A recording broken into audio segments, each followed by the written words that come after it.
या डिक्रीज होगा तो आपका कंट्रोल सेंटर इसको सेंस कर लेगा, ठीक है। Now what is feedback? Feedback ये एक ऐसा मैकेनिज्म है, लेट्स से फॉर एग्जांपल मैं आपको अगर सिंपल वर्ड्स में बताऊं कि फॉर एग्जांपल ये आपका एक कंट्रोल या आपका एक सेट पॉइंट है बॉडी में, ये आपका टेम्परेचर का, पीएच का या कोई भी आप कह सकते हैं वेरिएबल फैक्टर्स का ये सेट पॉइंट है। इस सेट पॉइंट से लेट्स से फॉर एग्जांपल आपका टेम्परेचर जो है वो क्या हो चुका है, सेट पॉइंट से बढ़ गया है, अबव चला गया है, ऊपर चला गया है सेट पॉइंट से, ठीक है। तो आपकी बॉडी के अंदर जो सेंसर्स हैं, रिसेप्टर्स हैं, इसको रिसीव करेंगे कि बॉडी का टेम्परेचर जो है वो नॉर्मल से अबव चला गया है। तो क्या होगा कि आपके हाइपोथैलेमस जो है, जो कि हम कहते हैं कि जो सेंस कर लेते हैं आपकी हायर ब्रेन सेंटर्स में जो हाइपोथैलेमस है, क्या करेगा, सेंस कर लेने के बाद आपके इस टेम्परेचर को दोबारा नॉर्मलाइज करने की कोशिश करेगा। ऐसा नहीं है कि आपका टेम्परेचर जो है वो ऊपर से ऊपर जाता रहेगा, ठीक है। एक स्पेसिफिक पॉइंट तक जाएगा, सेंस होगा, दोबारा से इसको कम करने की कोशिश की जाएगी। तो ऐसा मैकेनिज्म जिसमें अगर लेट्स से फॉर एग्जांपल एक रिएक्टेंट है और वो एक प्रोडक्ट दे रहा है, तो ये प्रोडक्ट जो है अपनी स्पेसिफिक पॉइंट तक पहुंचने के बाद दोबारा से रिवर्स हो जाएगा, यानी आगे और से और इंक्रीज नहीं हो जाएगा, रिवर्स हो जाएगा, ठीक है। तो इस रिवर्सल को हम कहते हैं कि this is the negative feedback mechanism, this is the negative feedback mechanism.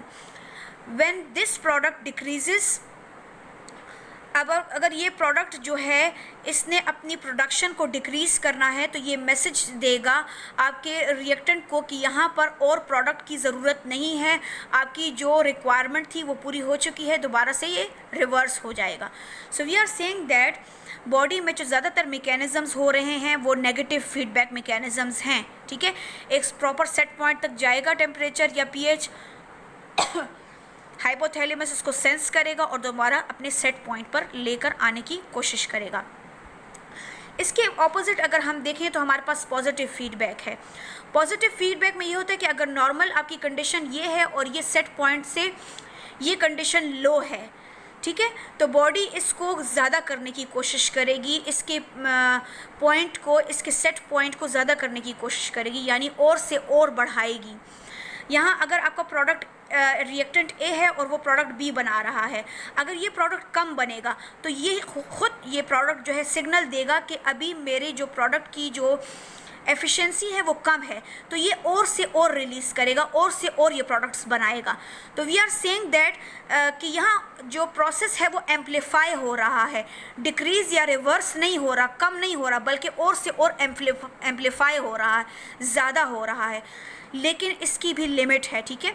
अगर पॉजिटिव फीडबैक मैकेनिज्म है तो इसकी भी एक लिमिट है, लेकिन बाज़ औक़ात ये पॉजिटिव फीडबैक डिस्ट्रक्शन की तरफ जाता है। आपका पॉजिटिव फीडबैक जो है वो डिस्ट्रक्शन कॉज करता है, जैसे let's say for example fever के केस में और से और फीवर बढ़ जाता है। एंड कभी कभी ऐसा होता है कि कार्बन डाइऑक्साइड की टॉक्सिसिटी बढ़ जाए, तो ये टॉक्सिसिटी जो है सेंसर्स या रिसेप्टर्स जो हैं वो सेंस कर लेते हैं और आपकी ब्रीदिंग तेज़ से तेज़ होती रहती है, ताकि ज़्यादा से ज़्यादा कार्बन डाइऑक्साइड जो है वो आप एक्सहेल आउट करें, ठीक है। तो बाज़ औक़ात ये मैकेनिज़म्स जो हैं वो ज़्यादा से ज़्यादा डिज़ास्ट्रस होते हैं, तो इसीलिए ज़्यादातर हमारी बॉडी में नेगेटिव फीडबैक की एग्ज़ाम्पल है। अगर हम अपनी बुक में एग्ज़ाम्पल देखें तो नेगेटिव फीडबैक से रिलेटेड एक आपके पास एग्ज़ाम्पल है, दैट इज़ दी ADH।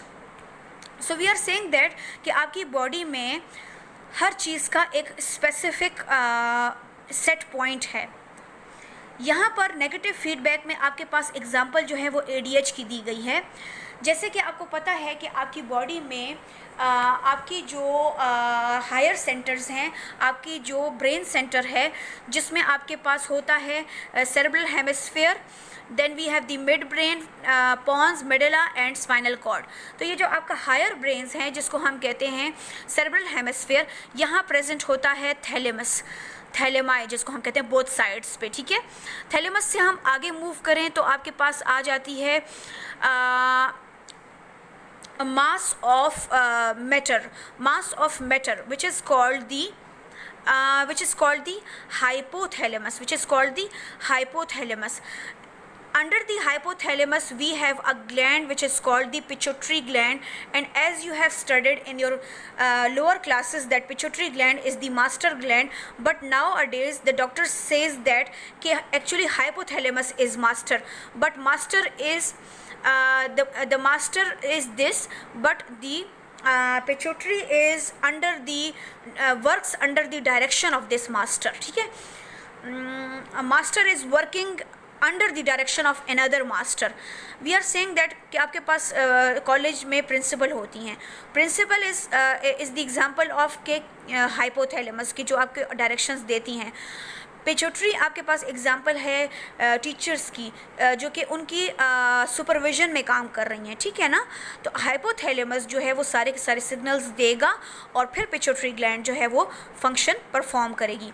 यहाँ पर एग्जाम्पल हम ADH के लेते हैं, ठीक है, कि आपके पास जब सेंस हुआ कि आपके पास बॉडी में वाटर की डेफिशिएंसी है, तो आपके हाइपोथैलेमस ने सेंस किया. हाइपोथैलेमस से मैसेज जो है वो किसको जाएगा, पिट्यूटरी को जाएगा. This is the pituitary. और हाइपोथैलेमस ने जब वाटर की डेफिशिएंसी को सेंस किया तो वहाँ पर आपका पोस्टीरियर पिट्यूटरी जो है वो एक्शन परफॉर्म करेगा, और पोस्टीरियर पिट्यूटरी से आपको मैसेज जो है वो सिग्नल्स की फॉर्म में, मैसेजेस की फॉर्म में जाएगा कि आपका ADH रिलीज़ हो. ADH हार्मोन जो है वो रिलीज़ हो जाने के बाद, आपके ब्लड का पार्ट बन जाने के बाद आपकी जाता है किडनी में. किडनी में आपके प्रेजेंट होते हैं distal convoluted tubule and collecting tubule. Distal convoluted tubule and collecting, this is the internal structure of kidney.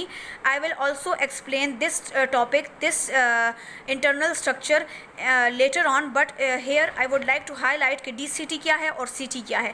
DCT और CT नॉर्मली जो है वो इम्परमिएबल हैं वाटर को, ठीक है. जब DCT और CT आपके पास इम्परमिएबल हैं वाटर को, तो आपके पास यहाँ पर ज़्यादा से ज़्यादा जो वाटर है वो यूरिन में एक्सक्रीट हो जाता है नॉर्मल केसेस में, जब आपके पास कोई भी डेफिशिएंसी वाटर की ना हो.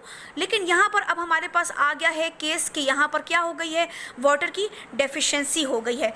तो ये जो DCT है ये क्या हो जाएगा, परमिएबल हो जाएगा वाटर को. ज़्यादा से ज़्यादा वाटर जो है वो ब्लड में चला जाएगा और आपके पास ब्लड में जो कमी आ गई थी वाटर की वो पूरी हो जाएगी. So we are saying that कि आपके पास ADH जो है वो रिलीज़ होगा. लेकिन देखें, जब आपके पास ADH ने अपनी डिमांड पूरी कर ली है, आपकी बॉडी की डिमांड पूरी कर ली है, आपकी DCT और CT को आपके इम्परमिएबल से परमिएबल बना दिया है और वाटर जो है दोबारा से ब्लड का पार्ट बन गया है, तो बस रिक्वायरमेंट पूरी हो गई. अब वहाँ पर कोई स्टॉप मैकेनिज्म भी तो है ना, तो यही ADH जो है वो मैकेनिज्म को दोबारा से स्टॉप करेगा, नेगेटिव की तरफ लेके जाएगा. हाइपोथैलेमस के पास सिग्नल जाएगा कि मैं ब्लड में बहुत ज़्यादा आ चुका हूँ, अब ज़रूरत और नहीं है, तो स्टॉप हो जाए वो मैकेनिज्म, ठीक है ना. तो there is a stoppage mechanism also, there is a negative feedback also. So we are saying that this is the example of negative feedback. In case of positive feedback, here in case of positive feedback they are giving you the example of childbirth. Childbirth में ये होता है कि आपके पास ये जो uterus होता है फीमेल का, इसमें रिसेप्टर्स होते हैं. जब रिसेप्टर्स बेबी का हेड जो है वो रिसेप्टर्स को टच करेगा तो सिग्नल और भी और से और कॉन्ट्रैक्शंस होंगी. तो हाइपोथैलेमस में आपकी जो पिट्यूटरी ग्लैंड है वो सिग्नल्स देगा और क्या रिलीज़ होगा, ऑक्सीटोसिन. ऑक्सीटोसिन आपकी मदर की कॉन्ट्रैक्शंस को, लेबर पेन को और से और बढ़ाएगा, ठीक है, क्योंकि उसको सिग्नल मिल चुका है कि बेबी ने वो रिसेप्टर्स टच कर लिए हैं, बेबी के हेड ने. जब वो रिसेप्टर्स टच कर लिए तो मैसेज डायरेक्टली जो है वो हाइपोथैलेमस को जाएगा और हाइपोथैलेमस से आपके पास ऑक्सीटोसिन रिलीज़ होगा. ऑक्सीटोसिन और से और आपकी जो है वो प्रोडक्शन को बढ़ाएगा और ऑक्सीटोसिन जो है वो फॉरवर्ड में मूव करेगा. तो जब और से और बढ़ रही है आपकी प्रोडक्ट की कंसंट्रेशन, और से और बढ़ती जा रही है, स्टॉपेज नहीं है, ठीक है. सर्टेन लेवल पर जाके स्टॉप होगा, लेकिन ये यहाँ पर ये रिएक्शन जो है नेगेटिव की तरह रिवर्सल में नहीं जाता बल्कि फॉरवर्ड में जाता है, और से और एम्पलीफाई होता है. आई होप कि आपको ये टॉपिक और ये कॉन्सेप्ट क्लियर हुआ होगा। फिर भी कोई मसला है तो आप मुझसे पूछ सकते हैं, ठीक है। यूट्रस और यूट्राइन कॉन्ट्रैक्शंस और ऑक्सीटोसिन ये पॉजिटिव फीडबैक की एग्जांपल है। ये आपने पॉजिटिव फीडबैक में पढ़ना है, ठीक है। और आपने पॉजिटिव फीडबैक और नेगेटिव फीडबैक से रिलेटेड एमसीक्यूज़ आते हैं, उनको आपने बहुत गौर से पढ़ना है, कंसंट्रेशन के साथ पढ़ना है, ठीक है। इसके बाद एग्जांपल आपके पास हार्मफुल फीडबैक की आ जाती है। हार्मफुल फीडबैक में ये है कि आपके पास हार्मफुल फीडबैक में बाज़ औक़ात जो है आपकी बॉडी में टेम्परेचर जब हो जाता है तो ये ज़्यादा से ज़्यादा एलिवेट हो जाता है, जो कि किसकी तरफ चला जाता है, डिस्ट्रक्शन की तरफ चला जाता है। So we are saying that positive feedbacks are sometimes they are harmful and sometimes they are very disastrous and they cause the destruction.